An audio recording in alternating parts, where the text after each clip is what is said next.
Fazendeiro solitário ganha virgem de 19 anos num jogo de cartas sinistro em um bordel de beira de estrada. A fumaça dos cigarros se acumulava naquele bordel.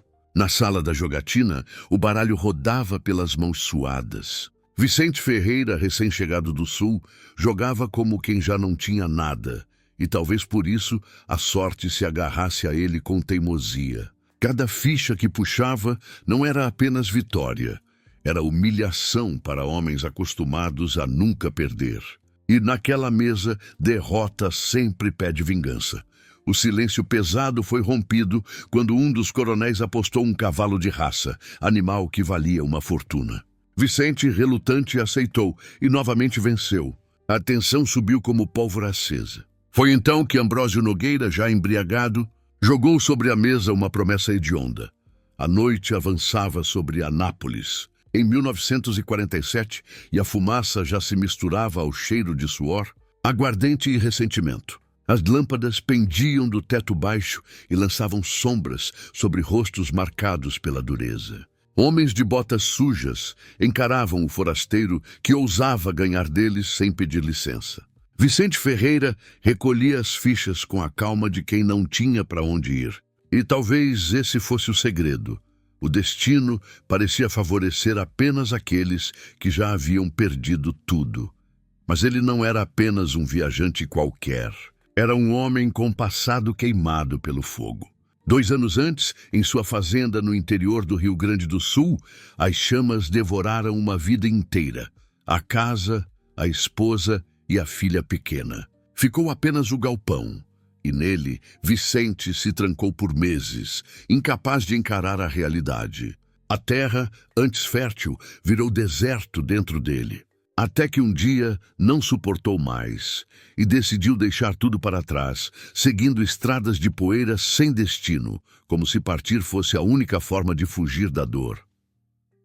O Brasil também ardia em suas próprias contradições. O governo de Getúlio Vargas havia deixado marcas profundas. De um lado, operários buscando direitos, de outro, coronéis mantendo suas cidades como feudos particulares. O país falava em progresso, mas nos rincões como aquele, quem mandava eram os donos de terras. Era o retrato de um Brasil dividido.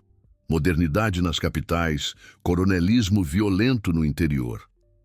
Naquela noite, os coronéis de Anápolis estavam todos à mesa. Os olhares desconfiados o seguiam a cada vez que empurrava fichas para perto de si. E foi nesse lugar que outra história se entrelaçava. A de Madalena, dona do bordel. Mulher de meia-idade, rosto cansado e dívidas pesadas, carregava nos ombros o peso de uma vida inteira sob o jugo dos coronéis.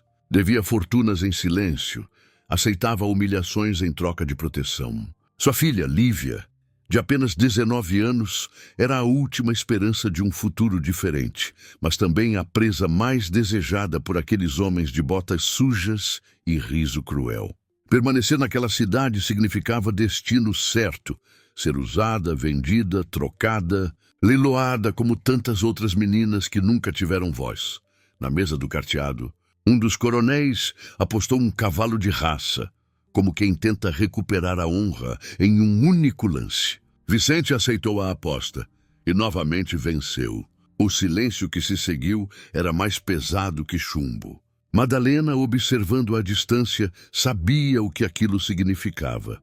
Quanto mais o forasteiro ganhava, mais próxima estava a desgraça. E sua intuição estava certa. O próximo a jogar não tinha mais fichas na ponta da língua. Tinha apenas o rancor e a cachaça transbordando no olhar. Foi quando a tragédia se insinuou. Quando o destino daquela jovem, e também o de Vicente, começou a ser traçado por cartas manchadas de suor. Vicente, sem perceber, havia ultrapassado a linha invisível entre sorte e perigo.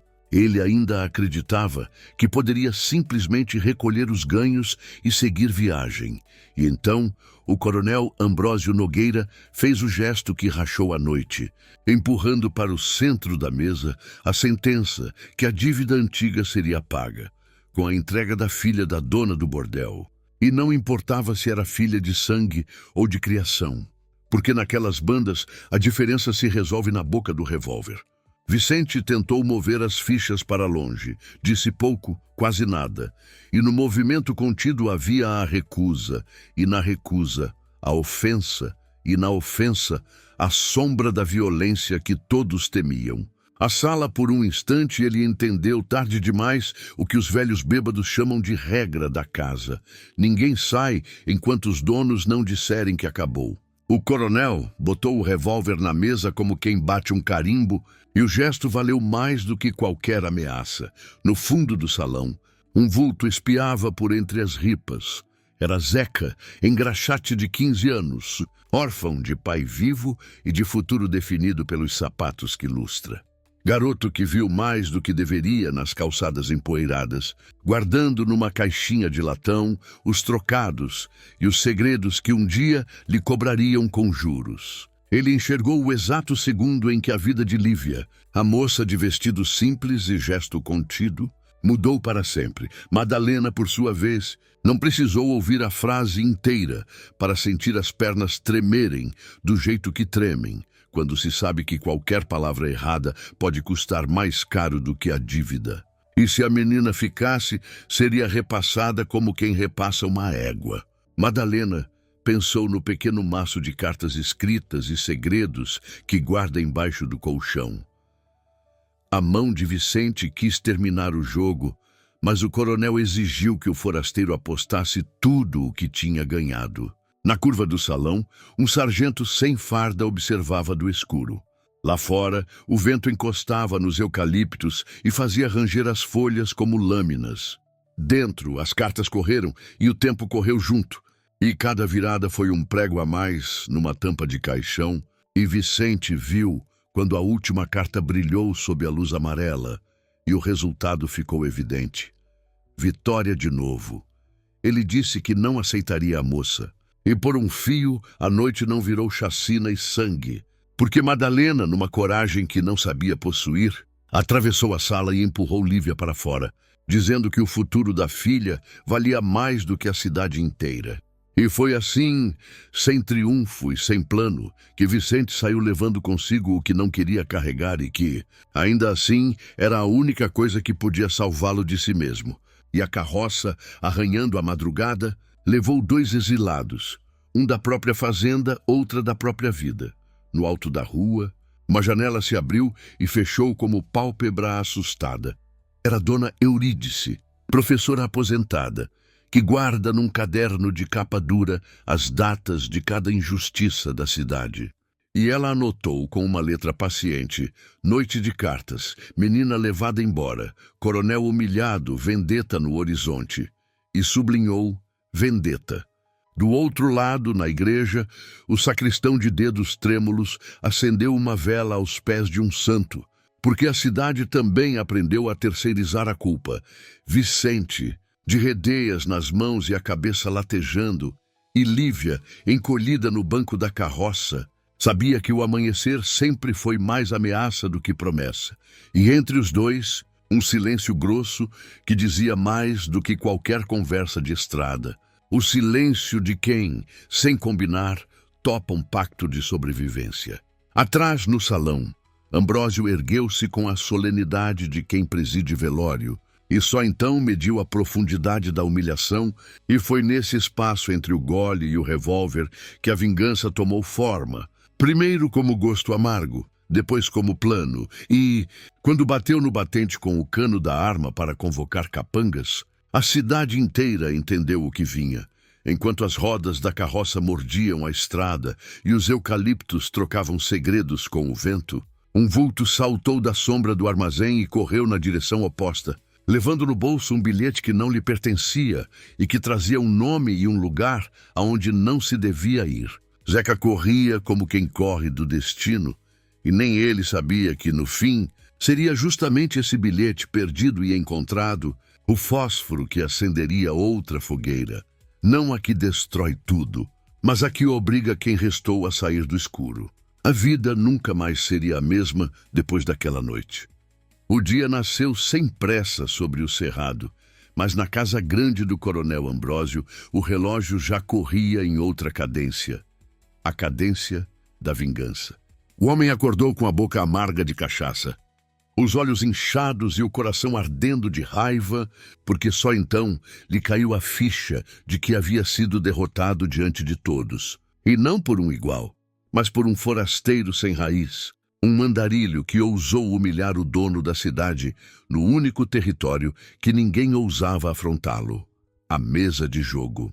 Na memória turva, ele via novamente as cartas, o sorriso contido de Vicente, o silêncio dos presentes, e o peso desse silêncio era pior do que um grito. O coronel não havia perdido apenas dinheiro, perdera o respeito. E para homens como ele, respeito valia mais do que a própria vida. Na rua, ainda antes do comércio abrir, o burburinho já se espalhava. Nas mercearias, cochichava-se que o coronel tinha apostado mais do que devia. No mercado, mulheres carregando cestos de verdura repetiam a história como se fosse novela, umas em tom de escárnio, outras de espanto. Era o tipo de boato que ganha pernas rápidas, porque toca em duas fibras que sempre inflamam o povo: a desgraça dos poderosos e a sorte dos desconhecidos. E quanto mais a história se espalhava, mais fundo cravava a ferida no orgulho de Ambrósio. Vicente, ao mesmo tempo, seguia pela estrada com a carroça rangendo em protesto, cada tranco lembrando-lhe que levava consigo algo que não queria carregar. Lívia estava encolhida ao seu lado, os olhos duros de quem aprendeu cedo a se calar para sobreviver. A cada quilômetro, o fazendeiro sentia que a presença dela era mais do que um peso. Era uma promessa de desgraça. Ainda não sabia que ela era sangue do coronel, mas já entendia que qualquer vínculo com aquela moça seria lido como afronta, e afronta em terra de coronéis se paga com bala. Ele pensava em largá-la na primeira cidade, pensava em deixá-la na beira da estrada, pensava até em voltar para trás e enfrentar o que viesse, mas sempre recuava, porque no fundo reconhecia naquelas feições jovens um eco distante da filha que perdera nas chamas. E enquanto Vicente lutava contra as próprias lembranças, Madalena chorava sozinha no quarto do bordel, prisioneira de uma dívida que agora não era mais apenas financeira, mas moral. Ela havia entregado a filha para salvar a própria pele, e isso a devorava por dentro. Mas ao mesmo tempo sabia que tinha feito o certo.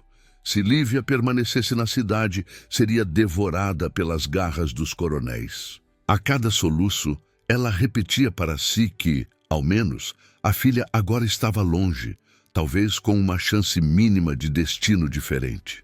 Era um consolo amargo, mas era o único que tinha. Na cidade, os capangas já se organizavam. O coronel não precisou mandar ordens longas. Bastou um gesto e os homens de chapéu baixo e espingarda nas costas já estavam na rua, preparados para caçar. Eles sabiam que o sangue não precisava ser derramado de imediato. Bastava encontrar Vicente, rondá-lo, pressioná-lo, e o resto aconteceria por si. Enquanto a caçada se armava, pequenos personagens iam surgindo nas frestas da narrativa.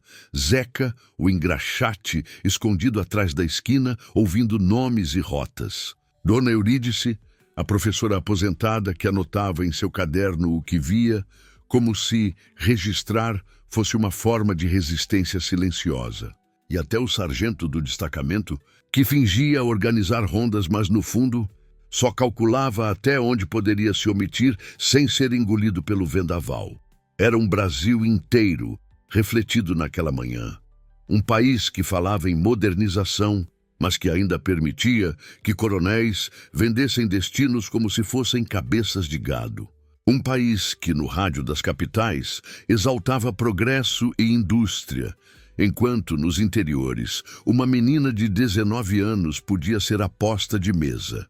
Vicente carregava em silêncio o peso dessa contradição. Ele não queria ser herói, não queria carregar redenções, queria apenas continuar fugindo da própria ruína. Mas a vida naquela curva de Goiás decidira prendê-lo numa armadilha maior do que sua vontade.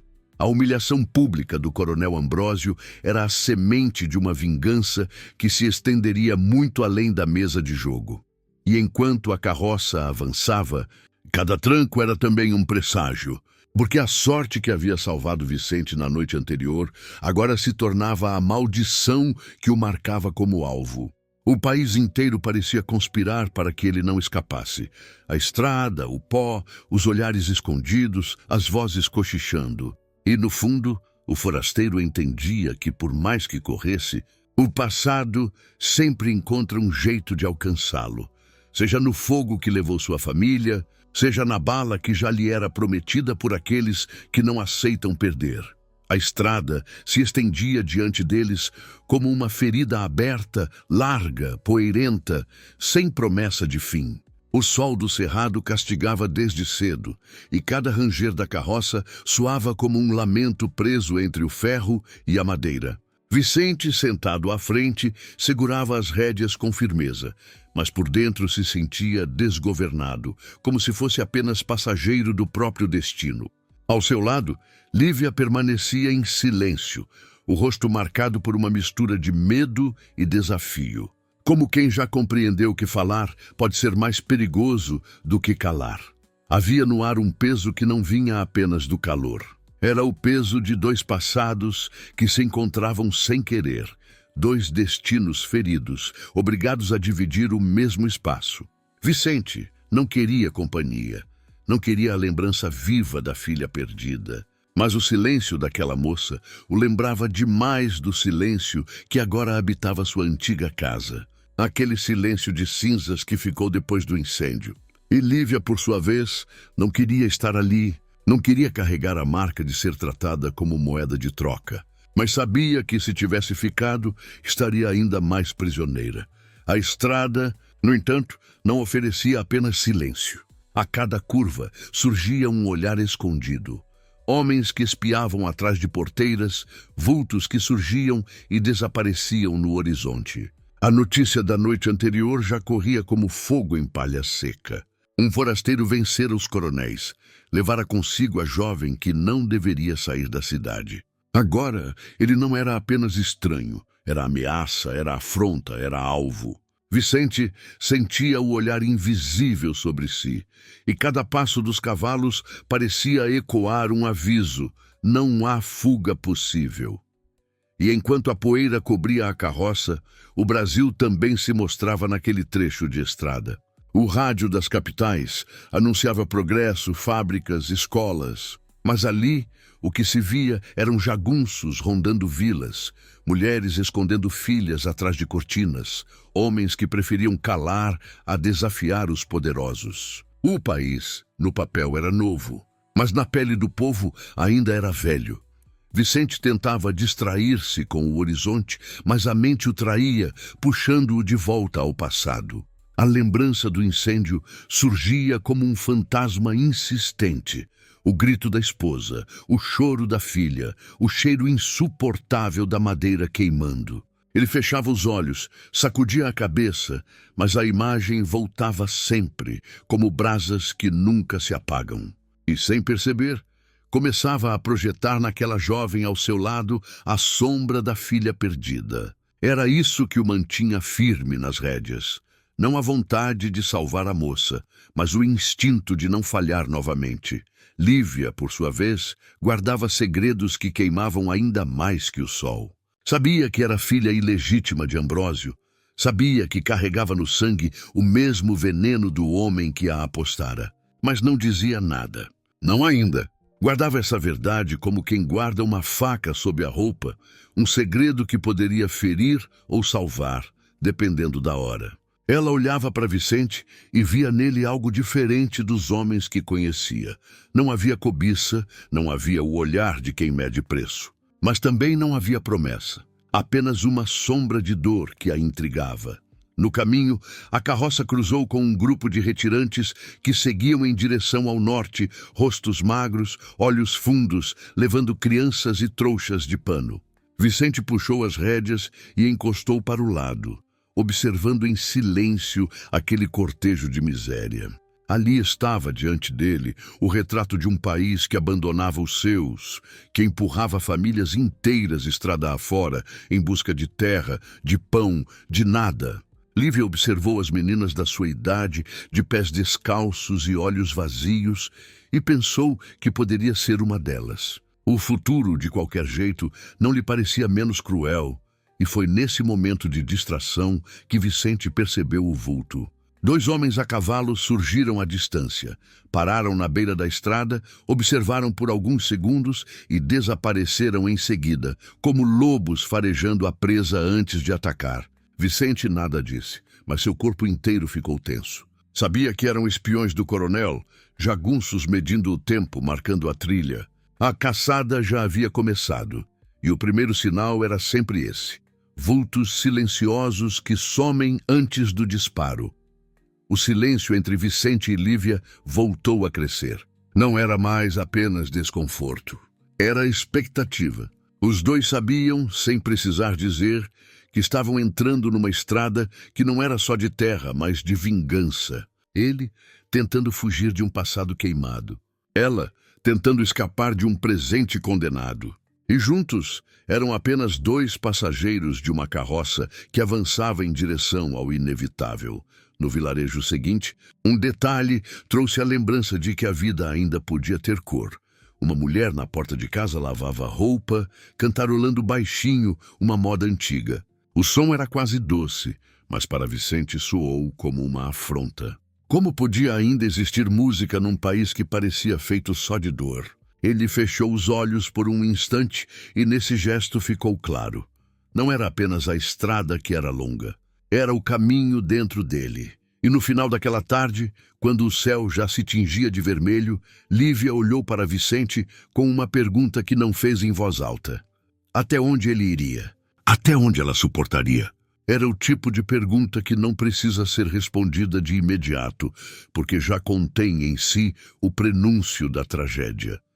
O entardecer caiu sobre a estrada como um véu pesado, tingindo o horizonte de vermelho e púrpura. E para Vicente, aquele céu não era um espetáculo, mas um presságio.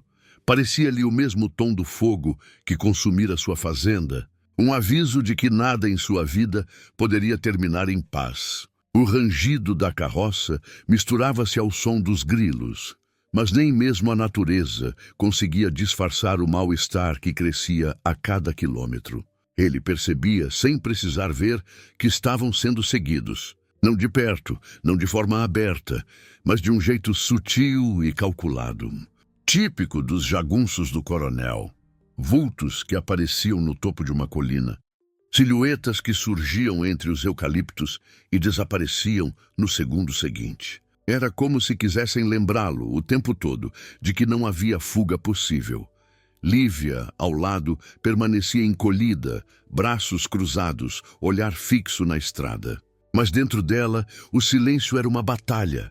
A vergonha de ter sido posta como aposta, a raiva do pai que nunca assumira seu sangue, o medo do futuro. Havia aprendido desde cedo que no bordel da mãe, as meninas tinham 2 destinos: serem vendidas para os fazendeiros ricos ou envelhecerem entre paredes estreitas até que o corpo não tivesse mais valor.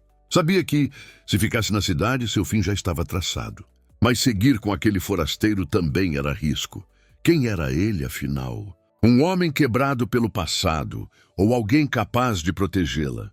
O silêncio de Vicente não trazia respostas, apenas mais incerteza.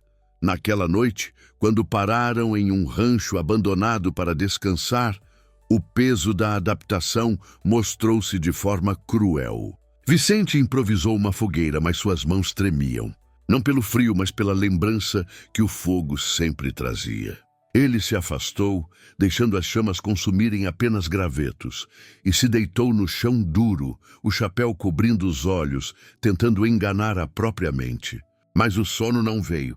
A cada estalo da lenha, via o rosto da filha morta, e a dor de não ter conseguido salvá-la pesava como uma corrente. Enquanto isso, em Anápolis, Madalena buscava, desesperada, negociar com o coronel.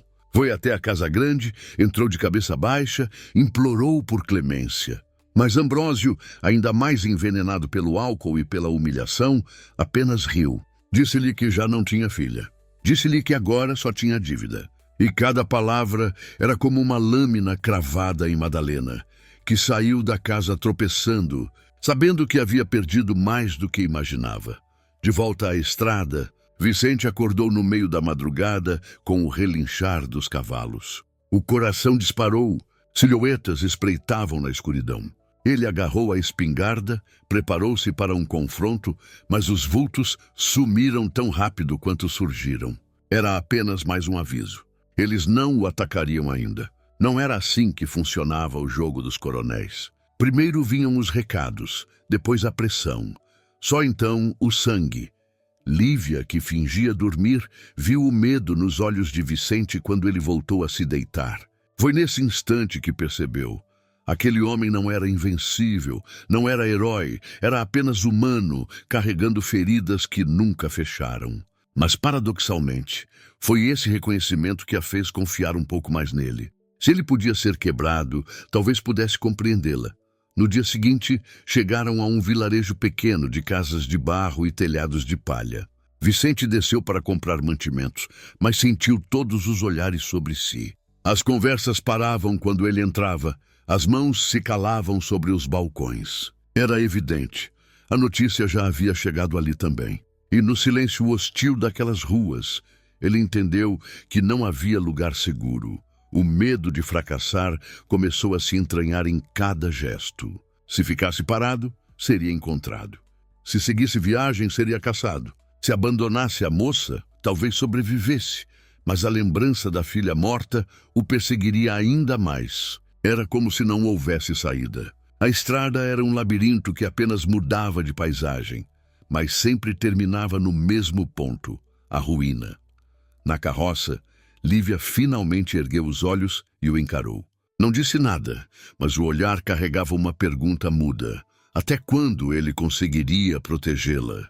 Vicente desviou porque não tinha resposta. Sabia apenas que a cada curva os jagunços se aproximavam e que o fio que separava a vida da morte já estava sendo puxado do outro lado. A tarde já declinava quando Vicente percebeu que a estrada parecia maior do que a própria vida.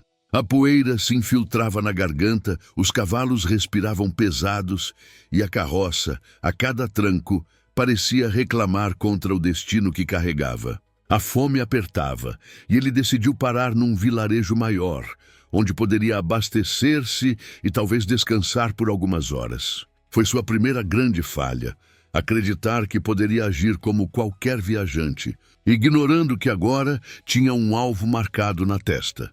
O lugar chamava-se São Bento do Cedro, uma vila de casas alinhadas em torno da pequena estação de trem. O progresso, ali, era apenas fachada, trilhos enferrujados, locomotivas que passavam mais para exibir-se do que para servir. As ruas, no entanto, fervilhavam de curiosidade. Vicente notou logo os olhares pesando sobre si, e o rumor correu rápido. É ele, o forasteiro do carteado. O homem que tirou o sossego do coronel. Cada palavra sussurrada soava como um martelo de ferro batendo em ferro. Vicente, cansado, acreditou que poderia ao menos beber um gole de cachaça para enganar o peso da estrada. Entrou numa venda de beira de rua, pediu a garrafa e deixou-se afundar por instantes. O álcool desceu rasgando a garganta, trazendo uma falsa coragem, mas também reacendendo os fantasmas que tentava sufocar. A lembrança da mulher chamuscada pelo fogo, o grito da filha que não conseguiu alcançar. Tudo voltava em ondas, e o copo seguinte foi uma tentativa de anestesia, não de prazer. Enquanto ele bebia, Lívia permanecia na carroça, imóvel, mas com os olhos atentos. Percebia o erro. Sabia que um homem embriagado num território de coronéis era um homem à beira do abismo. Quando Vicente saiu, cambaleando levemente, já não era mais o mesmo. Tentou retomar as rédeas, mas a mão não firme denunciava a falha. E foi nesse vacilo que os jagunços se aproximaram. 2 homens a cavalo, chapéus puxados até a sombra, olhar de predadores. Não precisaram falar. Apenas sorriram com ironia, como quem marca território. Um deles cuspiu no chão diante da carroça, e esse gesto foi mais ameaçador do que qualquer palavra. Vicente os encarou com raiva, a mão escorregando para perto da espingarda. Mas a ressaca da bebida já turvava sua reação. Lívia, ao lado, sentiu o coração disparar. Por um instante, pensou em fugir, jogar-se da carroça e correr. Se ficasse com aquele homem, talvez fosse tragada pelo mesmo destino dele. A confiança que começava a nascer se rachava naquele minuto. Como poderia depender de alguém que se deixava cair justo quando precisava ser firme? No entanto, os jagunços não atacaram. Apenas observaram, riram baixo e seguiram adiante, deixando no ar a promessa de que voltariam.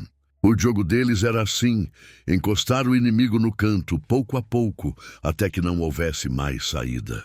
Vicente sabia, mas naquele instante não tinha forças para enfrentar. Apenas apertou os punhos e seguiu em frente, carregando não só a ressaca, mas a culpa de ter se mostrado frágil diante de quem confiava nele. Enquanto avançavam pela estrada, o silêncio entre os dois tornou-se mais pesado. Lívia olhava para frente, mas dentro dela a decisão começava a germinar. Talvez fosse melhor fugir sozinha do que esperar pela ruína inevitável daquele homem. Vicente, por sua vez, não ousava encará-la. Sentia que havia perdido algo mais perigoso que um duelo de cartas. Havia perdido a confiança silenciosa que começava a se erguer entre eles. E em histórias como aquela, a confiança é sempre o primeiro tijolo da sobrevivência.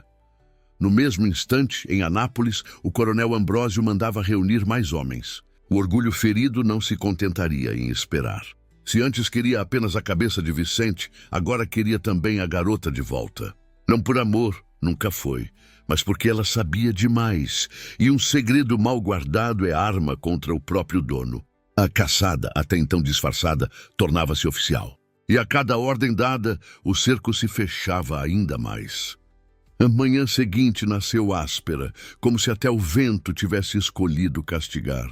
O céu cinzento pesava sobre a estrada e na carroça o silêncio entre Vicente e Lívia era uma parede alta, fria, impossível de atravessar. O erro da noite anterior pairava como sombra. Ele, homem calejado pela dor, sabia que havia se deixado fragilizar no pior momento e agora sentia na pele o olhar desconfiado da jovem, que já não o via como escudo, mas como risco. A confiança que começava a florescer fora esmagada pelo peso de um gole. Vicente não pediu desculpas. Não era homem de palavras fáceis. Mas sua forma de tentar reparar foi no gesto, no esforço quase obsessivo de demonstrar que estava presente, que poderia protegê-la. Ao chegarem a uma ponte de madeira sobre um riacho estreito, desceu primeiro, testou as tábuas uma a uma, como se fosse atravessar o abismo mais largo do mundo. Depois, ajudou Lívia a passar, mesmo quando ela recusou a mão. Ele insistiu, e naquele toque breve havia menos força e mais cuidado. Foi sua primeira tentativa de dizer, sem dizer, que não a abandonaria. Na estrada, o perigo se mostrava cada vez mais claro. Vez ou outra, rastros recentes de cavalos denunciavam que estavam sendo seguidos. Vicente fingia não notar, mas cada marca na terra era um recado escrito pelos jagunços. Estamos atrás de vocês. Ele acelerava o passo dos animais, mas sabia que não podia correr para sempre. A estrada não tinha fim, mas a perseguição tinha. Cedo ou tarde o confronto viria. E esse medo, que deveria paralisá-lo, foi justamente o que o fez mudar. Não queria que, quando o momento chegasse, Lívia o visse como um homem fraco. Naquela tarde, ao pararem perto de um vilarejo abandonado, Vicente improvisou uma refeição com o pouco que tinham. Recolheu lenha, caçou um tatu no mato, assou a carne em silêncio. Serviu primeiro para ela, mesmo sem olhar nos olhos. E quando Lívia hesitou, ele apenas disse, com a voz firme, quase um sussurro, "Você precisa comer." Não era ordem, era cuidado. E esse detalhe tão pequeno plantou novamente uma semente de confiança. Enquanto mastigava devagar, Lívia recordou-se de algo que preferia esquecer. As vezes em que vira sua mãe implorar crédito no armazém, apenas para que a filha tivesse pão. E pensou que talvez aquele homem, mesmo estranho, fosse diferente dos outros que conhecera. diferente dos que a olhavam como mercadoria. Talvez houvesse nele um fardo maior do que o desejo, mas o medo não se dissipava. À noite, quando o céu se encheu de estrelas e o silêncio era tão espesso que se podia ouvir o próprio coração, Vicente ficou de vigia, com a espingarda apoiada no joelho. Lívia fingia dormir, mas o observava de relance. Viu o cansaço no rosto dele, viu os olhos que nunca fechavam por completo, como se o passado o mantivesse em alerta constante. Percebeu que, mesmo ferido, mesmo frágil, ele permanecia ali, imóvel, como muralha contra o escuro. E foi nesse gesto, não o de matar, não o de enfrentar, mas o de vigiar em silêncio, que a jovem começou a rever seu julgamento. Talvez confiança não se construísse em grandes atos, mas em pequenas provas repetidas. Talvez aquele homem, com toda a dor que carregava, pudesse oferecer algo que ela nunca tivera, a sensação de estar protegida. Enquanto isso, longe dali, Madalena chorava no quarto do bordel, tentando rezar para um Deus que já não escutava, e Zeca, o engraxate, guardava no bolso o bilhete encontrado, com um nome e uma rota que poderia mudar o destino de todos. Pequenos fios se moviam em paralelo, preparando o terreno para a tormenta. Quando a madrugada se aproximou, Vicente ainda estava acordado, olhos fixos na estrada escura, e murmurou para si mesmo, sem perceber que Lívia ouvia. Dessa vez, não vou falhar. Não falava apenas da estrada, nem dos jagunços, nem do coronel. Falava do incêndio, da filha perdida, da culpa que o consumia.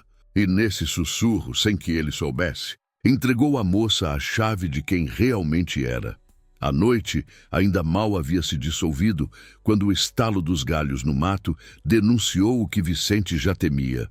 Não estavam mais apenas sendo observados, estavam cercados. O silêncio do cerrado não mente, e aquele silêncio agora estava cheio demais de respirações contidas. Ele segurou as rédeas com firmeza, mas o suor escorria pelas costas, frio, como se a pele pressentisse o disparo antes da pólvora ser acesa. Foi no trecho mais estreito da estrada, entre barrancos e pedras, que os vultos surgiram. 3 homens a cavalo armados bloquearam a passagem pela frente. Outros 2 apareceram atrás, fechando a saída. Não havia para onde correr. O cerco estava montado. Vicente ergueu a espingarda, mas o gesto era mais símbolo do que ameaça. Sabia que estava em desvantagem, sabia que um só disparo desencadearia uma chuva de balas. O chefe dos jagunços não precisou gritar, bastou o olhar. Disse apenas, o coronel manda lembrança. A frase ficou suspensa no ar como sentença de morte. Lívia, sentada na carroça, prendeu a respiração. Sabia que, se fosse levada de volta, nunca mais veria a luz do sol em liberdade. Vicente entendeu o mesmo. Por um instante, pensou em largar as armas, entregar-se e poupar o sangue. Mas naquele segundo, algo queimou dentro dele. A lembrança da noite em que sua casa ardeu, a sensação de impotência diante das chamas, o grito da filha que não conseguiu salvar. Ele não podia repetir aquele erro. Não podia ver outra jovem sendo devorada pelo destino sem lutar. O primeiro jagunço avançou, puxando as rédeas. Vicente não pensou, atirou. O estampido ecoou pela estrada, os cavalos se assustaram e a confusão explodiu como pólvora espalhada. Os disparos vieram de todos os lados. Vicente se jogou da carroça, rolou pela poeira, puxou Lívia pelo braço, protegendo-a com o corpo. O coração martelava. O mundo se reduziu ao som dos tiros, ao cheiro da pólvora e ao relinchar desesperado dos animais. Foi nesse instante que sua armadura quebrou. A bala não o matou, mas rasgou-lhe o ombro. O sangue quente escorreu rápido, tingindo a camisa. Ele caiu de joelhos, ainda tentando manter-se em pé, ainda tentando proteger a moça. Lívia, que até então só via nele um estranho, correu para segurar-lhe a queda. Com as mãos trêmulas, pressionou a ferida, chorando em silêncio. Pela primeira vez, ela percebeu que aquele homem que parecia de pedra era de carne e dor. Pela primeira vez, ele permitiu ser visto em sua fragilidade. Os jagunços, confusos com o barulho do tiro e com a reação inesperada do forasteiro, recuaram momentaneamente.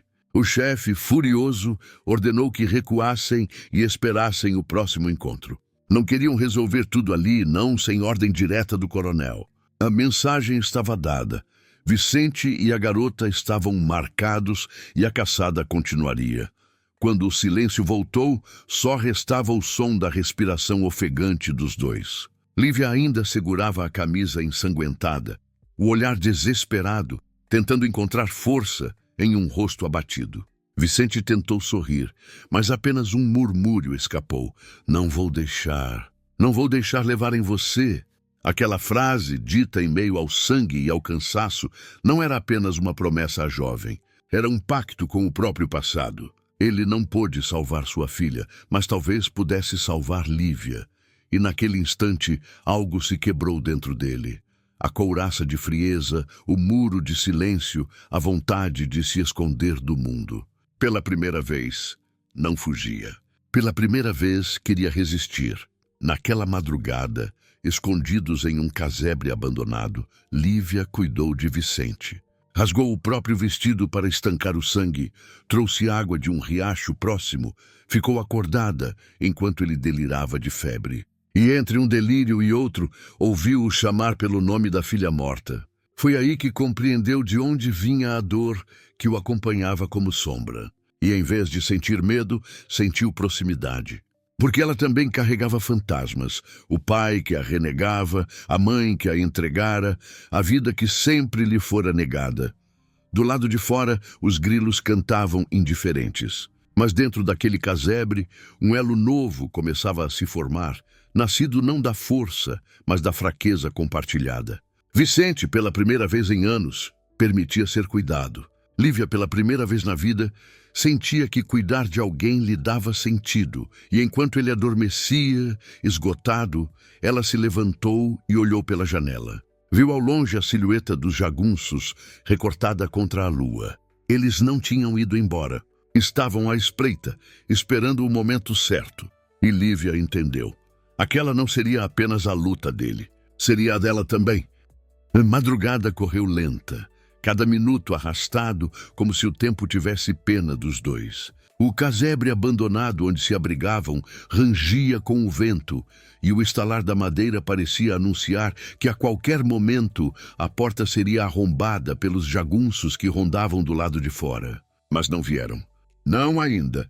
Preferiam o jogo da espera, como gatos que deixam o rato cansar antes de devorar.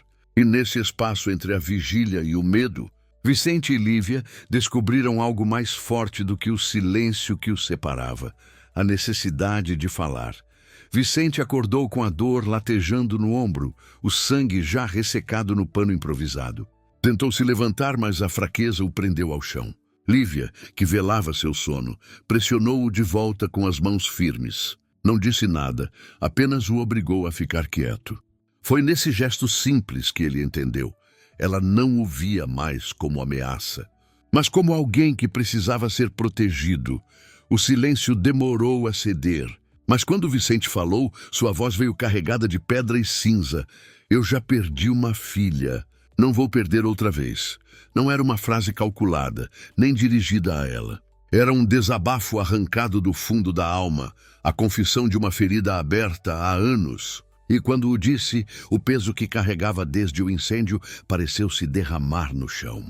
Ele contou, entre pausas e respirações pesadas, sobre a noite em que o fogo devorou sua fazenda, sobre os gritos da esposa, sobre a filha que não conseguiu salvar. Contou como viveu meses dentro do celeiro queimado, incapaz de reconstruir qualquer coisa, até que um dia decidiu fugir da própria terra, porque cada pedaço da fazenda era lembrança de fracasso. Lívia o escutava com atenção, e a cada palavra sentia que aquele homem, tão duro por fora, era feito de ruínas por dentro.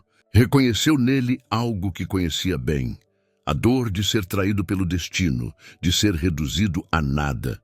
Quando ele terminou, ela não respondeu de imediato. Mas o silêncio dela não era rejeição, era identificação. Então foi a vez dela. A voz saiu baixa, quase um sussurro, mas firme. Eu sou filha do coronel Ambrósio. Vicente a encarou com olhos arregalados, tentando decifrar se aquilo era verdade. Ela confirmou, continuando. Contou como crescera sendo segredo, fruto de uma relação forçada entre sua mãe e o homem mais poderoso da cidade. Como sempre ouvira cochichos, mas nunca recebera um olhar de reconhecimento. Como, por ironia cruel, foi posta na mesa de jogo pelo próprio pai, que fingia não ter sangue nenhum correndo nela. Vicente sentiu o chão abrir sob seus pés. Entendeu? De repente, a fúria do coronel, o peso da humilhação.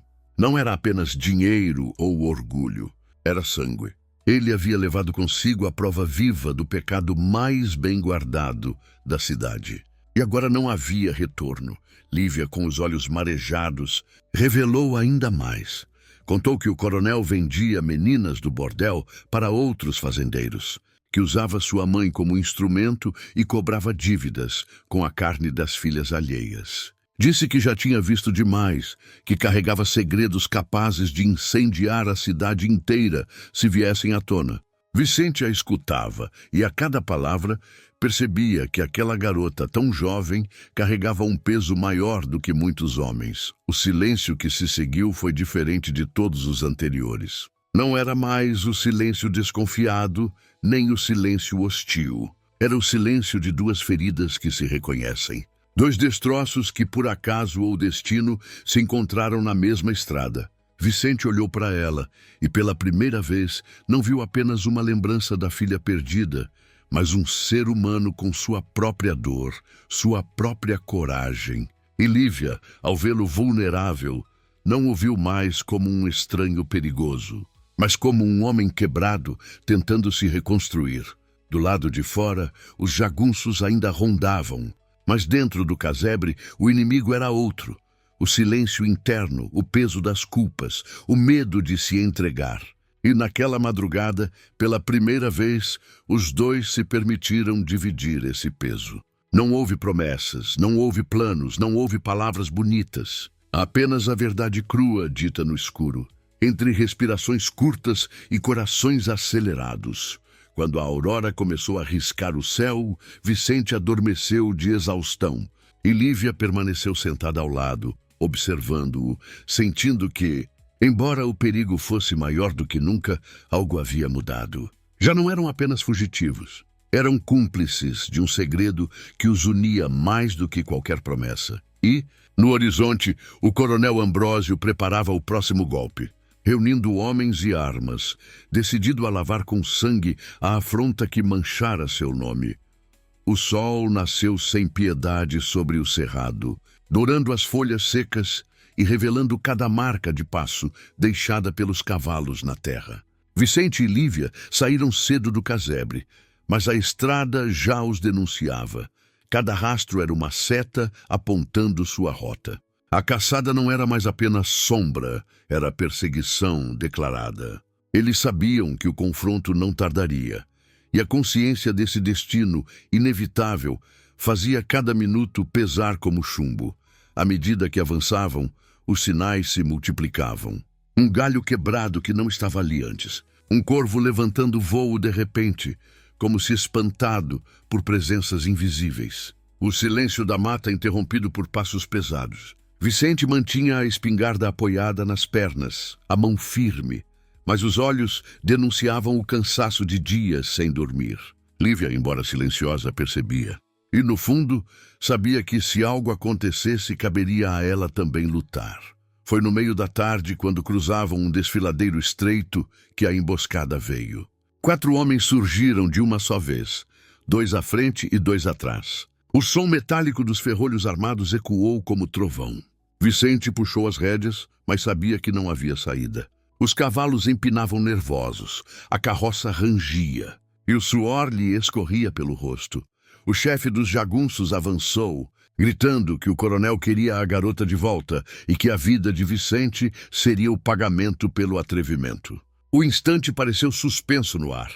Vicente sabia que não podia vencer, mas também não podia entregar. Olhou para Lívia e, naquele segundo, não viu apenas uma jovem. Viu sua própria filha, o reflexo do que perdera, a chance de não repetir a tragédia. Ele ergueu a espingarda e atirou. O disparo quebrou o silêncio, os cavalos relincharam e o caos explodiu. Balas cruzaram o ar como enxames de abelhas de ferro. Vicente, mesmo ferido, lutava com a fúria de quem não teme a morte. Lívia, tomada pelo instinto, agarrou uma pedra e atingiu o rosto de um dos atacantes que tentava arrastá-la. Pela primeira vez, ela não era apenas vítima, lutava pela própria vida. O confronto durou minutos que pareceram horas. Quando a fumaça da pólvora baixou, 2 jagunços jaziam no chão e os outros recuaram não por covardia, mas porque entenderam que aquele forasteiro não cairia fácil. Era apenas uma pausa. A vingança voltaria, mais pesada, mais cruel. Mas por hora, sobreviveram. Vicente caiu de joelhos, ofegante, o corpo latejando de dor. Lívia correu até ele, segurou-lhe o rosto com as mãos, os olhos cheios de lágrimas. Não chorava apenas pelo medo, mas pela certeza de que sem ele já estaria morta. Foi nesse instante que a muralha entre os dois desabou. Ele, exausto, deixou-se encostar contra o peito dela. Ela, pela primeira vez, abraçou alguém não por obrigação, mas por escolha. Não houve palavras. Não era preciso. O gesto falava por si.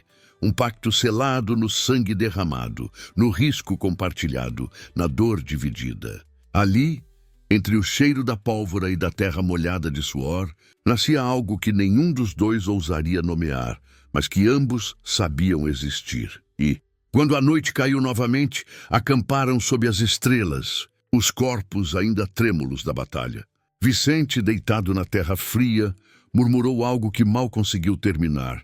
Eu não pude salvar minha filha, mas eu vou proteger até o fim. Lívia fechou os olhos, as lágrimas correndo em silêncio. Pela primeira vez, acreditou que não estava sozinha no mundo.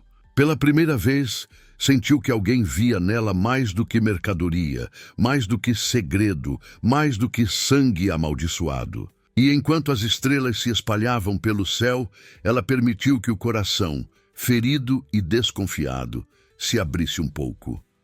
Do outro lado da cidade, o coronel Ambrósio recebia a notícia do fracasso da emboscada. Jogou a garrafa contra a parede, os cacos espalhando-se pelo chão como se fossem sua própria dignidade despedaçada. A vingança, agora, não seria apenas capricho, seria obsessão. E o próximo encontro não deixaria sobreviventes. O sol de Goiás amanheceu duro, inclemente, como se quisesse lembrar que nada naquelas terras se dá sem luta.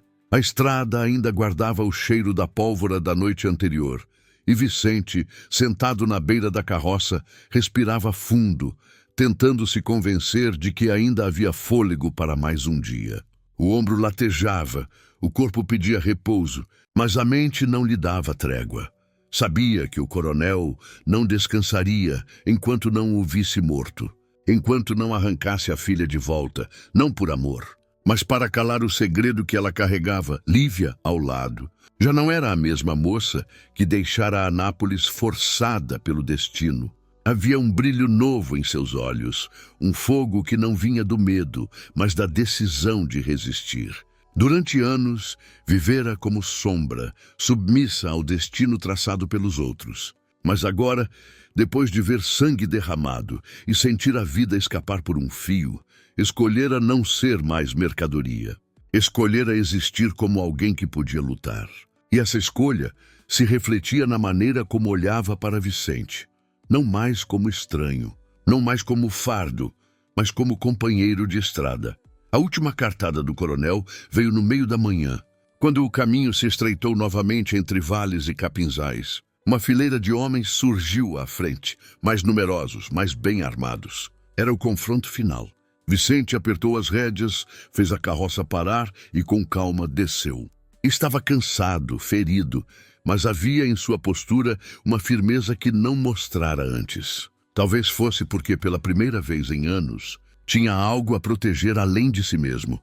Os jagunços avançaram, mas foram recebidos não apenas por um disparo certeiro de Vicente, que derrubou o primeiro que ousou atravessar a linha, mas também pela coragem inesperada de Lívia, que empunhava uma faca curta escondida na barra do vestido. Lutaram lado a lado, como se fossem um só corpo. Cada golpe, cada tiro, não era apenas pela sobrevivência, mas pela redenção. O combate foi brutal, mas breve. A poeira baixou, e os que sobreviveram recuaram, carregando feridos, jurando vingança que nunca teriam coragem de cumprir. Vicente permaneceu em pé, ofegante, apoiando-se na arma como se fosse cajado. Ao olhar para Lívia, viu que ela tremia, mas seus olhos ardiam. Ele sorriu, não com alegria, mas com a paz de quem entende que por fim não falhou. A notícia da derrota correu rápido. Ambrósio, sozinho em sua casa grande, rodeado de garrafas quebradas e homens que já não tinham coragem de enfrentá-lo, sentiu o peso da humilhação definitiva. O poder que sustentava sua vida escorria pelos dedos, e naquela solidão percebeu que perdera mais do que o jogo, perdera o controle da própria narrativa. A cidade, em silêncio, começava a respirar sem ele. Dias depois, Vicente e Lívia chegaram a uma nova cidadezinha, pequena, esquecida no mapa, mas livre das garras de Ambrósio. Ali, compraram mantimentos, alugaram um pequeno pedaço de terra nos arredores. Não era fazenda, não era fortuna, mas era chão firme. Vicente começou a erguer um galpão com as próprias mãos, e a cada tábua levantada sentia-se mais distante das cinzas do passado.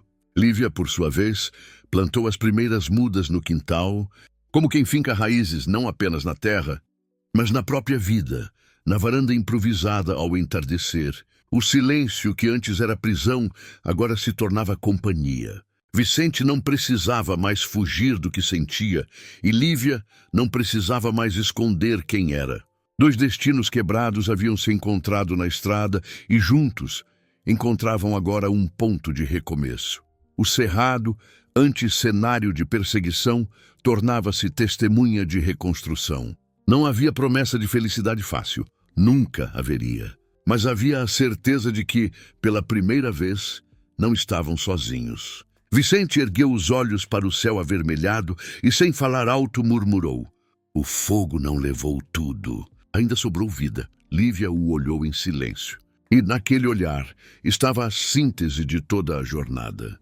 Dor, perda, coragem e, finalmente, esperança. E assim, entre cicatrizes que nunca se apagam e sementes que ainda germinam, a história dos dois se transformava em símbolo. Não de vitória sem custo, mas de sobrevivência, de redenção. Um retrato de um Brasil duro, mas onde ainda é possível florescer. O tempo passou devagar, como costuma acontecer nas cidades pequenas, onde cada pôr do sol é o acontecimento do dia. Vicente e Lívia já não eram forasteiros. Tornaram-se parte da rotina discreta do lugar. Ele, com as mãos marcadas de calos, reconstruía aos poucos uma vida que acreditava ter perdido para sempre. Ela, com a serenidade de quem descobriu a própria força, cuidava do quintal, das galinhas, das flores, que começavam a brotar como se o mundo tivesse decidido oferecer-lhe, enfim, um futuro diferente. Naquela tarde, o céu de Goiás se tingia de vermelho vivo. Vicente estava sentado na varanda, a espingarda encostada ao lado, mas não mais como peso de guerra. Agora era apenas lembrança. Lívia aproximou-se com uma bacia de roupas recém-lavadas e os dois se olharam sem palavras. Havia neles uma cumplicidade silenciosa, feita de sobrevivência, feita de tudo o que compartilharam na estrada, feita da certeza de que não eram mais prisioneiros do passado. De repente, um grupo de crianças atravessou a rua de terra batida, correndo atrás de uma bola de trapo. A poeira levantada pelo movimento iluminou-se contra a luz dourada do entardecer. Vicente sorriu e por um instante viu refletida naqueles rostos a filha que perdera. Não doeu. Pela primeira vez em anos, não doeu. Era lembrança, não ferida. Lívia, ao perceber o olhar dele, pousou a mão sobre a dele.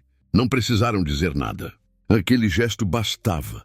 Não eram mais fugitivos, não eram mais mercadoria, não eram mais cinzas. Eram duas vidas reinventadas, unidas pela dor, mas sustentadas pela coragem de permanecer em pé. No horizonte, um trem passou lento, apitando ao longe.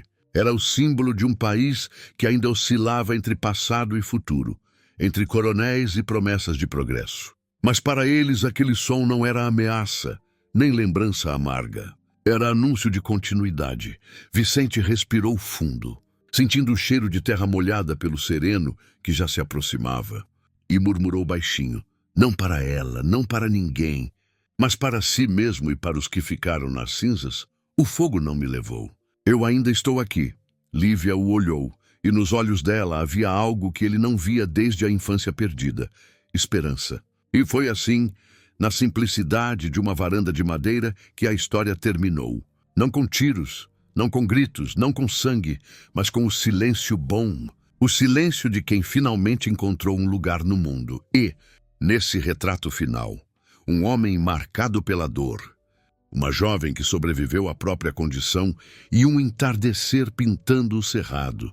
A estrada pode ser longa, cruel, implacável, mas ainda assim pode conduzir a um destino de redenção. E o amor e o afeto podem vencer mesmo nos momentos mais difíceis da vida. Muito obrigado por ter ficado comigo até aqui. Muito obrigado por assistir. Por favor, se inscreva no canal e diga nos comentários de onde você está assistindo. Muito obrigado e fique com Deus.